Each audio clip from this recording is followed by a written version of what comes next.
Assalamualaikum warahmatullahi wabarakatuh. Ketemu lagi dengan saya Peci Miring Ahmad Bahar.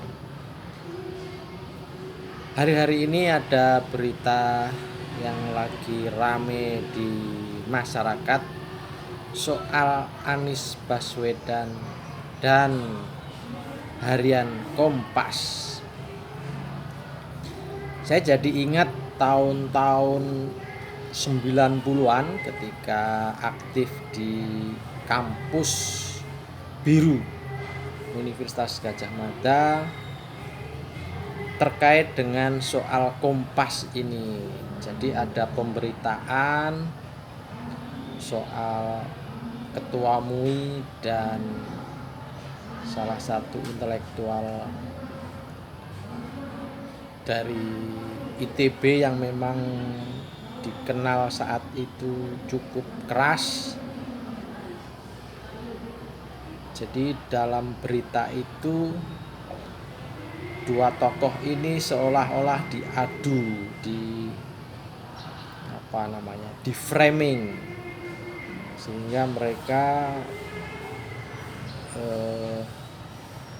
di masyarakat tampak seperti berseberangan dalam pemberitaan itu. Tetapi suatu kali kebetulan saya jadi panitia dialog Ramadan di salah satu kampus negeri yang terkenal di Jogja.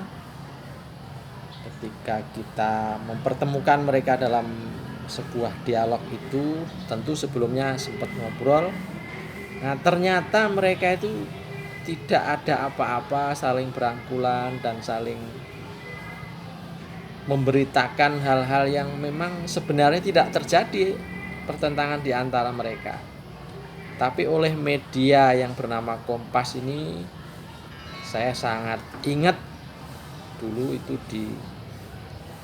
istilahnya diadu domba. Ya ini kan cerita, dan cerita itu saya alami sendiri pada tahun 90-an. Nah, saya jadi dengan teringat masa itu pula ada salah satu tokoh yang lain kebetulan bernama Dr. Amin Rais yang kebetulan juga cendekiawan muslim. Itu sempat berkali-kali di beberapa tempat memberi komentar tentang apa makna Kompas itu. Dikatakan oleh Pak Amin, katanya Kompas itu komando pastur. Saya sebenarnya tidak terlalu mengerti maksudnya apa waktu itu, tetapi rasa-rasanya hari-hari ini kok agak terulang itu terhadap Anies. Jadi Anies di framing, tapi bukan soal keagamaannya, tetapi dalam hal ini Anies di framing sebagai orang yang dalam tanda kutip terlibat korupsi. Nah, saya kira bukan hanya Kompas ya, tapi media-media yang lain, terutama para buzzer RP, itu luar biasa dalam hal memframing, kemudian membuat citra buruk terhadap Pak Anies Baswedan. Padahal Pak Anies rasa-rasanya tidak ngapa-ngapain dan tidak aneh-aneh juga dari informasi yang saya dapat. Tetapi ya begitulah.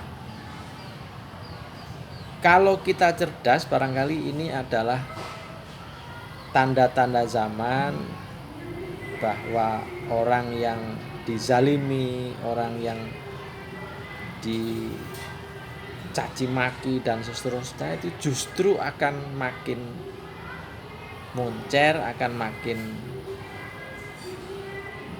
terbaca, makin disukai oleh penggemarnya, dan bisa jadi oleh para pembenci yang kemudian sadar bahwa ternyata yang dibenci selama ini adalah orang yang salah. Maksudnya harusnya tidak dibenci tetapi menjadi disukai.